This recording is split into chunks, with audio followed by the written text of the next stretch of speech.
Saya rasa saudara-saudara, kalau Malaysia bisa bermain seperti saat menghadapi Korea Selatan di Piala Asia 2023, saya pastikan Malaysia akan menang saudara-saudara melawan Oman. Tetapi kalau Malaysia mainnya seperti saat menghadapi Jordania saudara-saudara di Piala Asia juga, jangan harap Malaysia akan menang. Pasti akan kalah kalau mainnya seperti saat melawan Jordania. Karena Oman ini tim yang bagus saudara-saudara. Tim yang penuh misteri dan peringkatnya, rankingnya juga 80 saudara-saudara. Halo saudara-saudara, jumpa lagi dengan komentator gadungan di sini. Dengan komentator yang gadungan. Seperti biasa saudara-saudara, seperti biasa. Kalau kita sudah bertemu, pasti akan ada yang kita bicarakan. Akan ada yang kita perbincangkan, kita cakap, kita ulas, kita omongin, kita obrolin, kita bacotin, kita analisis tentang sepak bola di seputaran Asia Tenggara. Di negara-negara tetangga, negara-negara jiran, negara-negara serumpun. Indonesia, Malaysia, Thailand, Vietnam, Laos, Myanmar, Brunei Darussalam, Kamboja, Timor Leste, Singapura, Wakanda, Konoha, negara api, negara angin. Negara dongeng, dan sekitarnya. Semua akan kita bicarakan secara fair, secara jujur, secara adil, tanpa muatan politik, tanpa kebencian, tanpa provokasi, hanya berdasarkan fakta dan bukan klaim semata saudara-saudara, baik yang sudah lama maupun yang terkini. Bebas saudara-saudara, bebas, bebas, bebas, bebas. Yang penting sopan.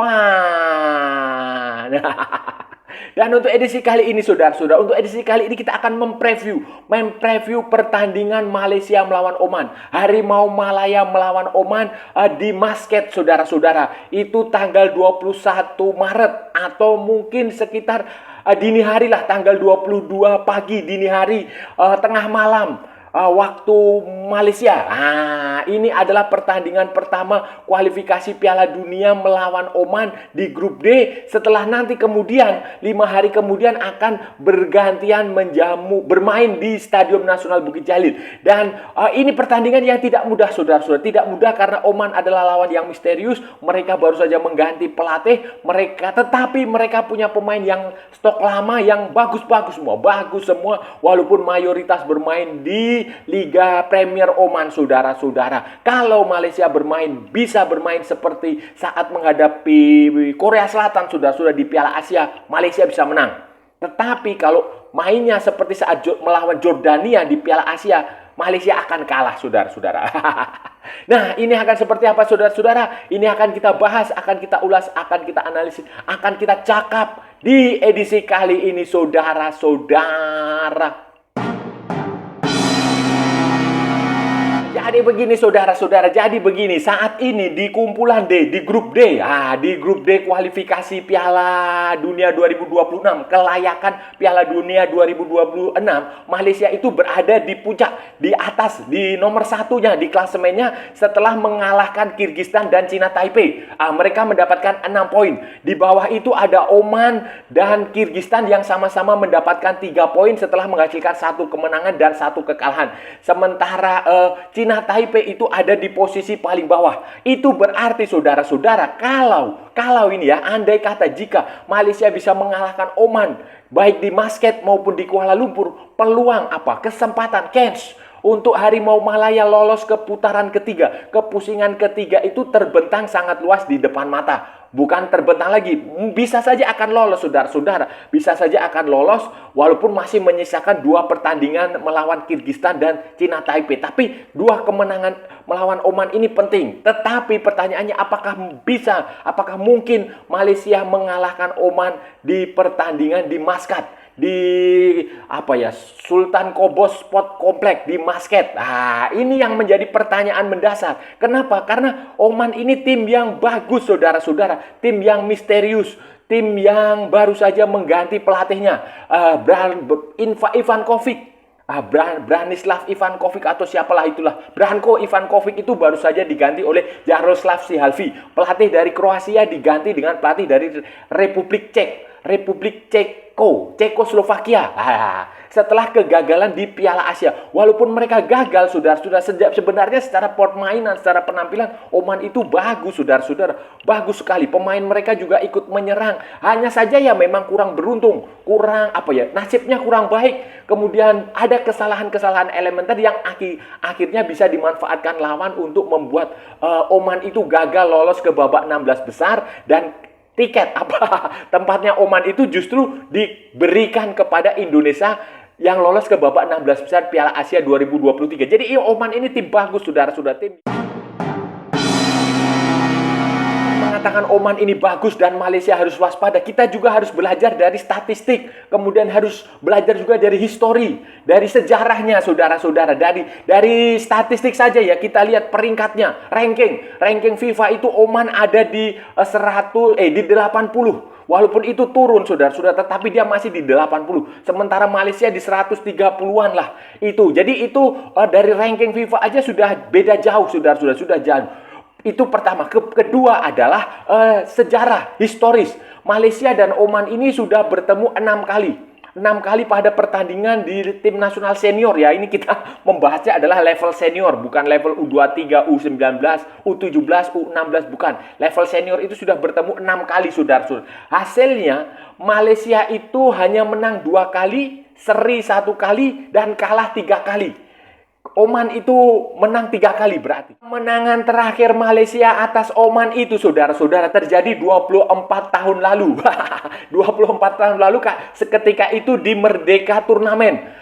Merdeka Games lah. Saya nggak tahu pada waktu itu apakah itu turnamen masuk dalam kalender, digelar di kalender resmi FIFA atau tidak. Karena tampaknya tidak. Karena FIFA Matchday itu baru dikenal belakangan, beberapa tahun terakhir ini. Tetapi pada waktu itu, di kejuaraan itu, di turnamen itu, di kejohanan itu, di Merdeka Games itu, Merdeka Turnamen itu, Malaysia menang 6-0. Tetapi saudara-saudara, tetapi sekali lagi, pada perlawanan terakhir, pertandingan terakhir ketika Malaysia bertemu dengan Oman, saudara-saudara, Harimau Malaya itu menyerah dengan skor yang sangat telak. Kalah 0-6, saudara-saudara. Kalah dengan skor 0-6, sangat mencolok. Dan itu adalah pertemuan terakhir yang tampaknya ya harus segera dilupakan. Harus dilupakan karena eranya sekarang ini sudah era yang berbeda. Pemainnya berbeda, pelatihnya juga berbeda, saudara-saudara.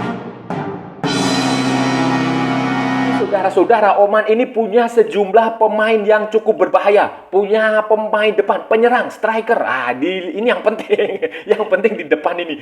Mereka punya striker, penyerang yang cukup berbahaya yang harus diwaspadai oleh barisan belakang, oleh Dion Kools dan kawan-kawan di pertahanan Malaysia. Defendernya Malaysia itu harus berhati-hati. Shihan Hasmi harus waspada terhadap pemain-pemain depan Oman yang posturnya cukup bagus, cukup tinggi, 180 cm. Walaupun ada juga yang tidak terlalu tinggi, tetapi intinya adalah mereka adalah pemain-pemain yang cukup bagus, saudara-saudara, dan sangat berpengalaman.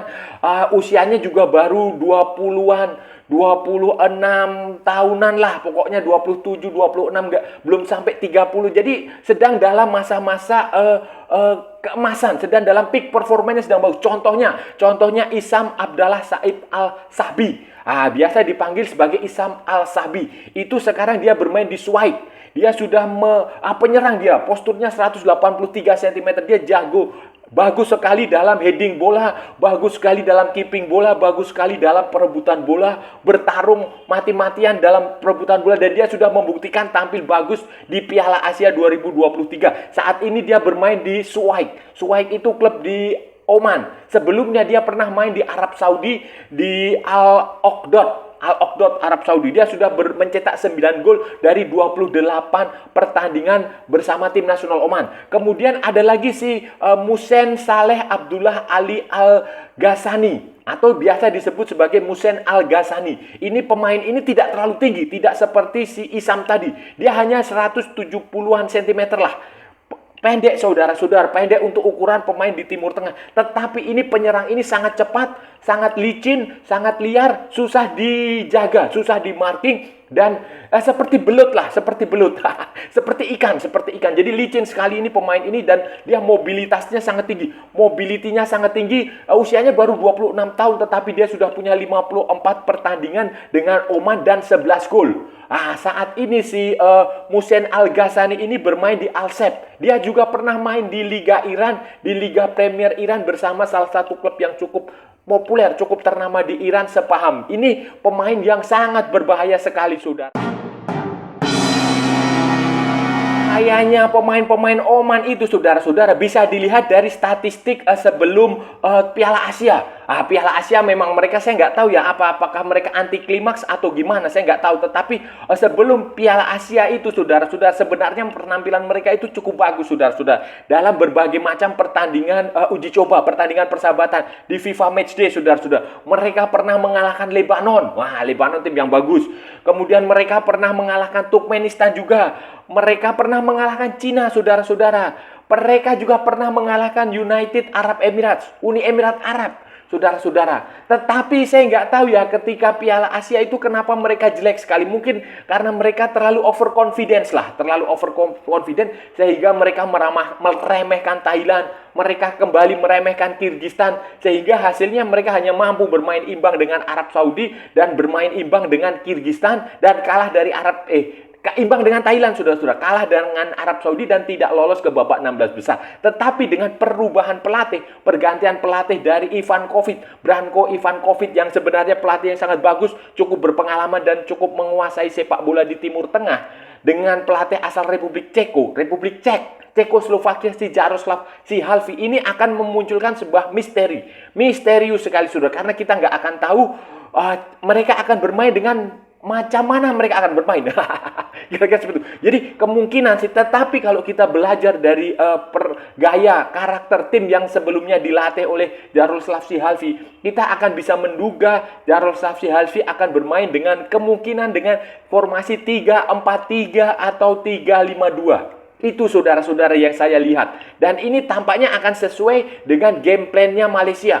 Malaysia biasanya bermain dengan 4-3-3 atau 3-4-3. Ini akan cocok dan akan menjadi pertandingan yang menurut saya cukup menarik kalau, sekali lagi saya katakan, kalau Malaysia bermain sebagus saat menghadapi Korea Selatan. Tetapi kalau Malaysia bermain jelek seperti saat melawan Jordania, ya Oman akan menang dengan mudah. Jangankan seri, bisa jadi Malaysia akan dibelasah, akan dibantai, dijaringkan gol yang banyak ke gawangnya Shihan Hasmi, saudara-saudara.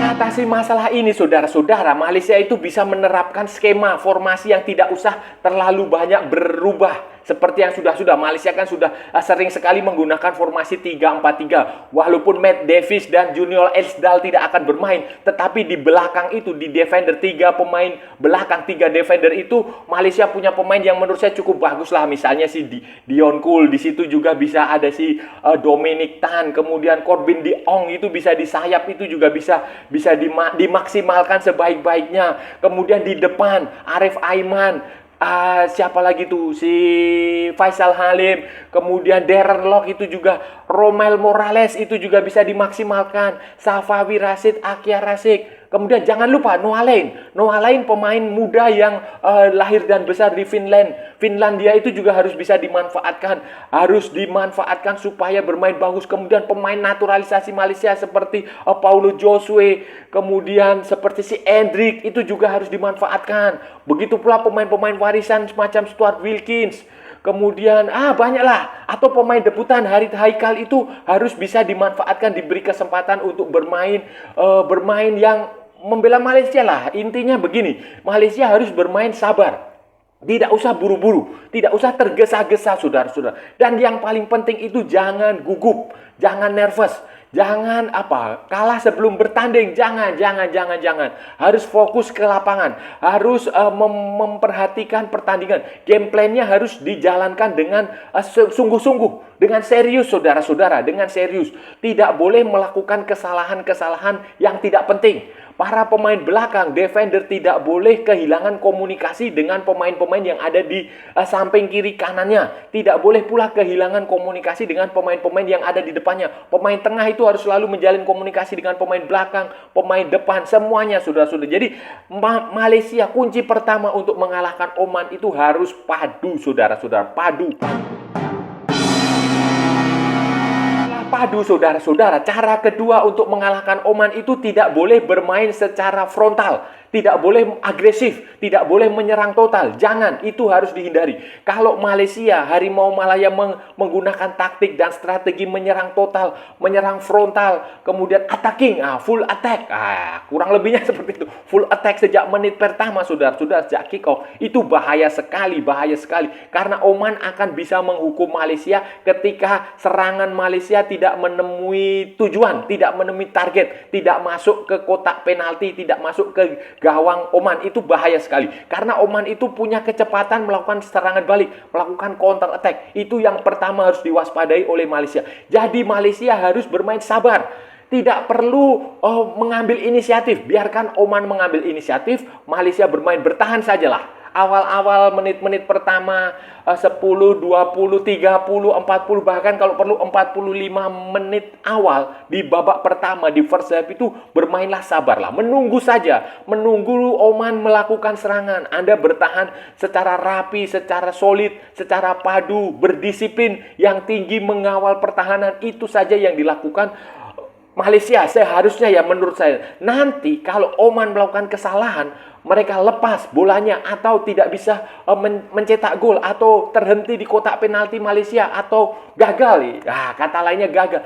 Lakukan serangan balik, counter attack yang cepat. Malaysia punya kemampuan untuk melakukan itu saudara-saudara. Faisal Halim itu cepat, tekniknya bagus. Kemudian Arif Aiman juga bagus, cepat, tekniknya bagus. Kemudian lincah, bisa bergerak, bermanuver dengan sangat bagus, sangat gesit. Bisa meliuk-liuk dengan bola, baik dengan kemampuan individu maupun kecepatan. Itu harus dimanfaatkan dengan baik. Serangan balik, counter attack yang langsung menusuk ke jantung pertahanan Oman. Langsung menusuk ke kotak penalti Oman, saudara-saudara. Saudara-saudara, itu tadi pembahasan kita hari ini, saudara-saudara. Kita sudah bicara panjang lebar dari A sampai Z, dari utara sampai selatan, terus balik lagi dari selatan sampai utara, dari barat sampai ke timur, kembali lagi dari timur sampai ke barat. Kita sudah membahas semua tentang preview pertandingan Harimau Malaya melawan Oman, pertandingan kualifikasi Piala Dunia 2026 di grup D antara Oman melawan Malaysia di Muscat, saudara-saudara. Ini adalah pertandingan yang tidak akan mudah dijalani oleh Harimau Malaya.